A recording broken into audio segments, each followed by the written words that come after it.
Hello and welcome to another e-learning video as part of our Rheumatology module. Today we'll be discussing Raynaud's disease and with Dr. Bernard Colero, consultant rheumatologist and physician. Thank you, Dr. Colero, for being with us here today. Thank you for the invitation. On to my very first question. Without further ado, how would you define Raynaud's disease? So, Raynauds disease or Raynauds phenomenon is a condition characterized by intermittent vasospasm of the digital arteries, which occurs as a result of an exaggerated response of these arteries to exposure to cold or even emotional stimuli, stress. Following vasospasm, this interrupts the blood flow to the affected digit, as a result of which the color of the skin of that digit will change. And the normal sequence of color change is that the digit turns white and then blue, and on rewarming that digit, blood flow is restored and the color changes to a bright red. These three phases of color change on exposure to cold or stress characterizes Raynauds phenomenon. Raynauds phenomenon can occur either in isolation, in other words, it is not associated with any other underlying condition, and this we call primary Raynauds phenomenon, or it could be a result of some underlying or other condition, in which case we call it secondary Raynauds phenomenon. And there's a number of conditions associated with Raynauds phenomenon. The biggest group would be the connective tissue disorders, and amongst them there's systemic sclerosis, there's systemic lupus erythematosus, dermatomyositis, polymyositis, Sjögren's syndrome, and a various overlap of these conditions. There's other conditions which occasionally can give rise to Raynauds phenomenon, and these include the thoracic outlet syndrome, where you have an extra rib in a way, which interferes with the blood flow in the subclavian artery. There's a condition known as Berger's disease, which we see in smokers, where there is an obliteration of digital arteries. But this is not an intermittent condition, it's persistent, so it can result in gangrene of the fingers.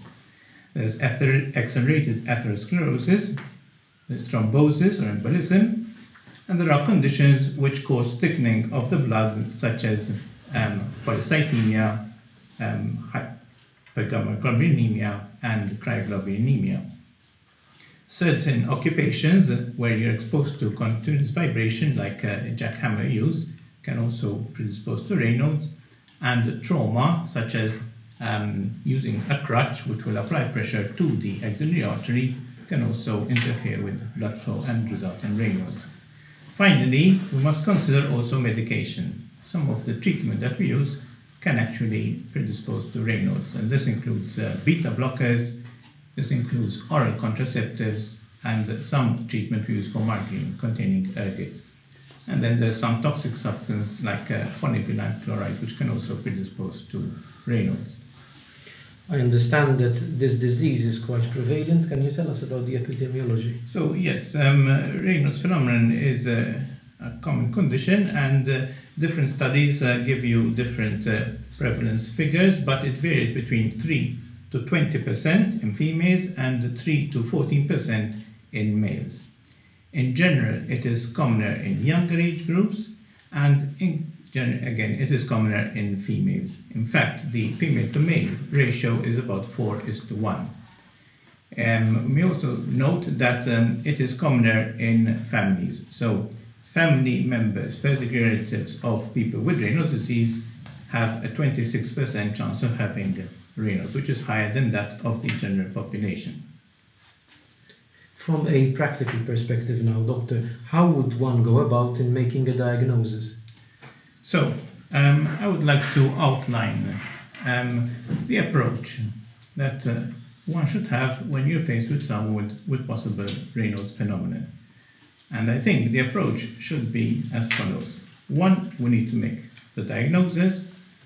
Following the diagnosis, then we would need to distinguish between primary and secondary, and then we treat accordingly. Also, one needs to recognize when to refer to a secondary center or just manage in the community as primary care. So we start off with making the diagnosis. It's very important to make a diagnosis early, to recognize the condition early, because that will allow initiation of appropriate treatment. And I think treatment is important because Raynauds phenomenon is not just skin color changes.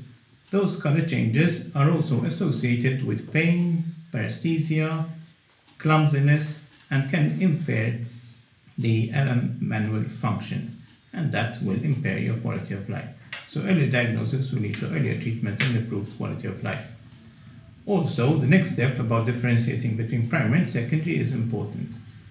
If it is primary Raynauds, again, you can allay a lot of anxiety that may be associated with these color changes, and we know that anxiety is counterproductive because that will lead to high sympathetic tone, which in turn will produce more attacks of Raynauds. If it is secondary Raynauds, you might uncover an underlying connective tissue disease which will benefit from early initiation of treatment. So early diagnosis is important. How does one make the diagnosis of Raynauds? There is sophisticated instrumentation that can help make the diagnosis, such as instruments that can measure digital blood flow, digital blood pressure, checking the temperature of the skin in response to cooling. However, reliable though they are, how feasible are they in daily clinical practice? Not really. Also, trying to precipitate an attack of Raynauds by code challenge is not advisable because the results are inconsistent. So, in day-to-day practice, how does one make the diagnosis of Raynauds? The mainstay of diagnosis is the history. The history based on those color changes that we referred to earlier. We do not need to have all three color phases. A uniphasic change, either white or blue on exposure to the cold or stress, and then turning red on rewarming, is enough to make the diagnosis. Now, it might be difficult to explain to patients exactly what we mean by color changes, but we might utilize modern technology with mobiles, and we can show patients images of Raynauds you can download from internet, and the patient himself or herself can actually take a photo of the hand during an attack and show it to you. And that will put the diagnosis on firmer ground. Of course, if the patient happens to experience an episode during the consultation, so much the better. Something about the clinical features of Raynauds is that sometimes it's only a single digit that is affected, and sometimes even half or part of that digit. One also notices there's a sharp demarcation in color change between the affected part and the rest. The color changes, as I said, could be associated with numbness, pain, paresthesia, and heaviness of the limb. The condition is not just restricted to the hands, but the feet can be affected and other extremities, including the ears, the nose, the knees. The onset is usually acute, and when the stimulus that provoked the attack is removed, so you're no longer in the cold or you rewarm the digit, then the color change reverts back to normal or hyperemic after 10 to 15 minutes. That is the normal sequence of Raynauds. What other conditions may be confused with Raynauds? What's the differential diagnosis? We'll start off with cold hands. Cold hands is a very common symptom in the general population, and this may also be associated with mottling of the skin. However, those typical color changes with the sharp demarcation that you see in Raynauds will not be present in people who simply have cold hands. Cold hands alone is not enough to diagnose Raynauds. Another condition, chilblains. Chilblains is characterized by these small swellings, which are pruritic. They can be red and then they turn purple. They can ulcerate, they can blister. They usually resolve after 7 to 14 days, so not after a few minutes, as in the case of Raynauds on rewarming. Another condition is the complex regional pain syndrome. It's not a common condition, but it's a condition where there is a vasomotor instability, and this is associated again with color changes in the skin, changes in skin temperature. swelling, and even loss of hair over the affected area. Then there's acrocyanosis, which is, again, like Raynaud's, it is aggravated by the cold and it affects the extremities, like the fingers, right? But this usually is characterized by a persistent blue discoloration of the fingertips. And I say persistent, so there's no that reversal of color change as we see readily in Raynauds phenomenon. And finally, I think to be considered as well is erythromelalgia. Erythromelalgia is characterized by warmth, burning sensation, and redness of the extremities, and it resembles the hyperemic phase of Raynauds phenomenon. This condition, however, is improved by exposure to the cold. So it's a differential feature. Now, doctor, provided that the diagnosis warrants treatment, what treatment modalities are available in this case? Yes, I will go into the treatment modalities, but I think before that I would like to talk about primary and secondary. Feel free. Mm-hmm. So after we've made the diagnosis, I think the next step should be, and I'm sure the patient would be very keen to know this as well, is it primary or is there some underlying problem? And I think that would be the next thing that we have to address. And there are a number of ways of telling them apart. I think one would use the history, physical examination, and investigations. So what are the points in the history that can help us point towards primary as opposed to secondary? Usually, if Raynaud starts off in teenage years, it's more likely to be primary. New onset Raynauds after the age of 40 is more likely to be secondary. Females tend to have primary more than males. If the patient has had Raynauds for under 2 years, there's a 60% chance of developing an underlying connective tissue disease. If the Raynauds has been there for over 5 years, the chances of developing something new after so many years drops to 5%.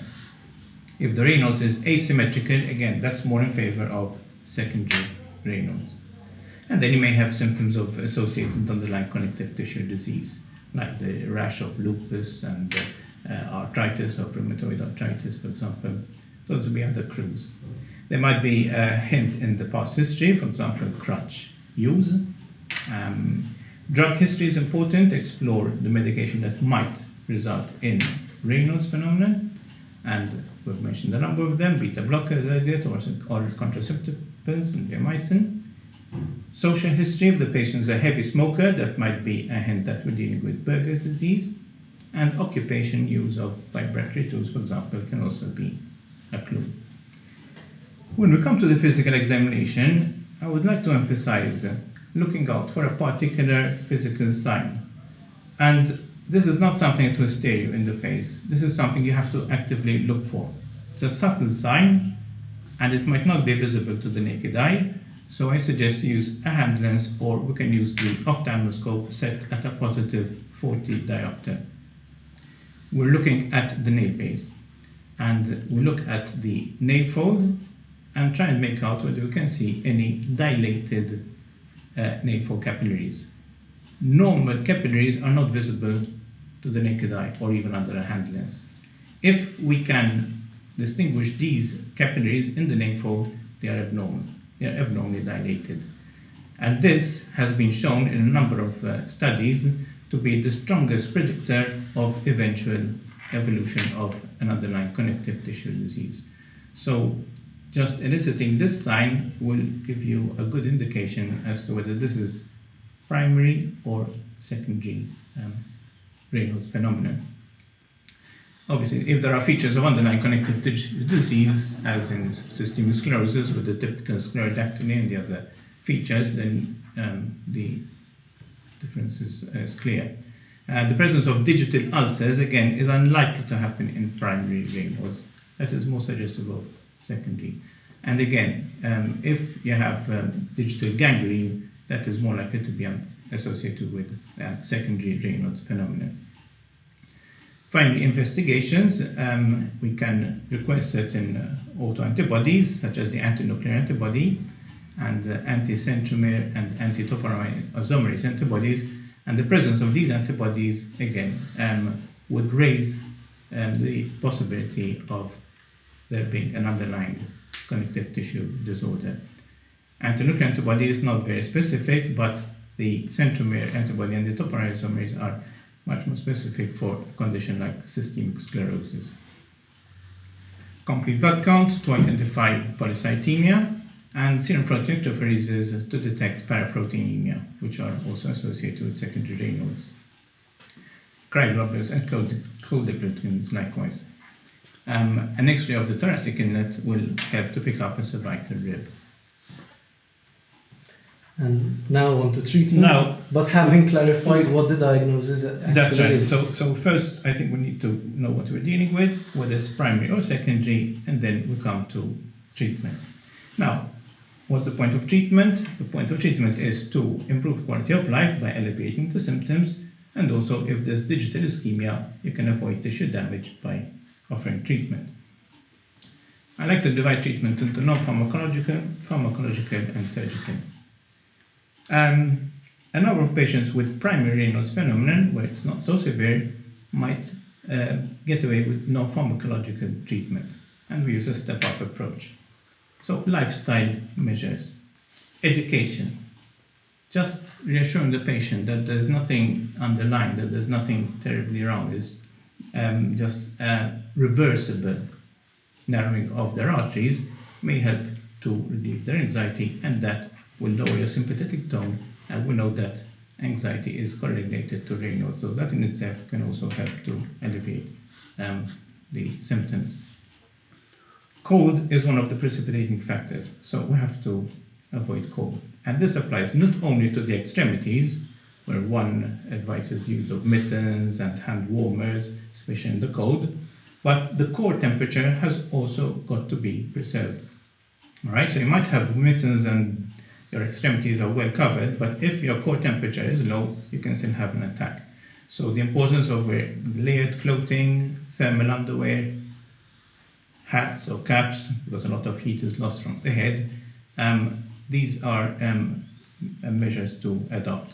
Also, you try to avoid a sudden drop in temperature. It doesn't have to be an extremely low temperature to precipitate an attack. Just a slight drop in temperature, moving from one room which is cooler than another, is enough to precipitate an attack.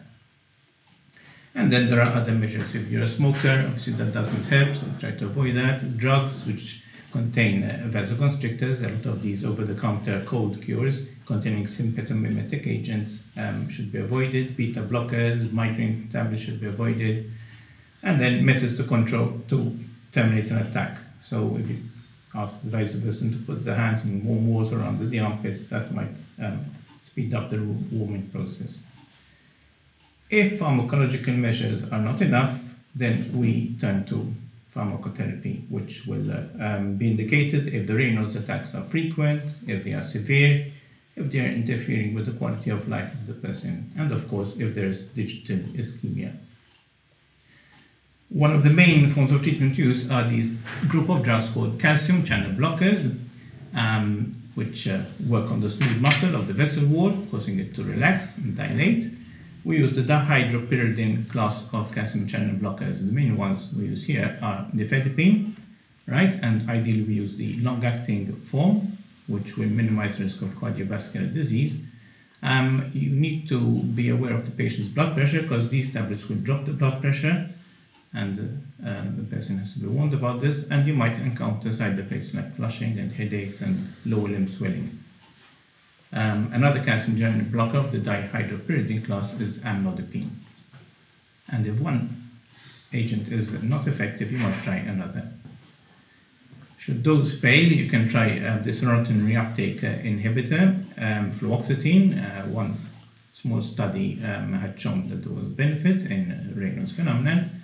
And another study showed that the angiotensin receptor blocker, losartan, can also help.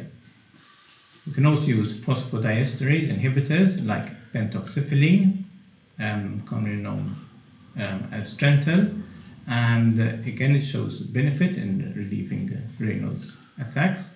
And the other phosphodiesterase 5 inhibitor, sildenafil, may also be of benefit. Other vasodilators like prazosin can offer short-term relief. Should that fail, we can resort to topical nitroglycerin cream, which can be applied to the affected digit, causing vasodilatation. It's usually effective for short-term use, and it is limited by side effects, including lightheadedness and headache and dropping of your blood pressure. One also has to be aware that you can use it for a few hours and then, to avoid tachyphylaxis, remove the cream and give it a break. When oral vasodilators fail to achieve the goal, especially in a patient with digital ischemia or ulceration, we would need to step up our treatment and resort to intravenous prostaglandins. These are very potent vasodilators, and they also inhibit platelet aggregation. So the effect of the iloprost is beyond the actual time of infusion of the drug, right, due to its platelet inhibition. And it is well proven to be effective in relieving attacks of Raynaud's and helping healing of digital ulcers. Occasionally, we might resort to aspirin and anticoagulation if there are thrombotic events or reason to suspect there's embolism involved in the digital ischemia. When medical treatment fails, we turn to surgical treatment, and we reserve these, therefore, for the more severe cases which haven't responded to pharmacotherapy. And there's two options. There's a cervical sympathectomy, which, however, is risky because there are a number of side effects, and also we do not know exactly how long the effect is, but it's not very long. So a more favorite approach nowadays is this radial digital sympathectomy. I understand that you've gone through a number of treatments, and obviously from a stepwise approach, the last treatment modalities which you've mentioned are obviously very specialized. And I also understand from a practical point of view that not all Raynauds phenomenon will need specialist care, but there are some circumstances where specialist care may be warranted. Can you go through this? Absolutely, yes. I think a number of Raynauds cases can be easily dealt with in the community. The situations where I would consider referral to a secondary center would include when the diagnosis is not certain, when initial oral pharmacotherapy has failed to achieve one's goals, and in cases of secondary Raynauds phenomenon, when there's an underlying connective tissue disease which would need more specialized particular therapy. Dr. Colero, from your point of view, your final take-home message on the subject? The take-home message is early diagnosis. It's important to recognize the clinical features of Raynauds, which will then help you allay the patient's anxiety in the case of primary. Identify whether this is primary or secondary.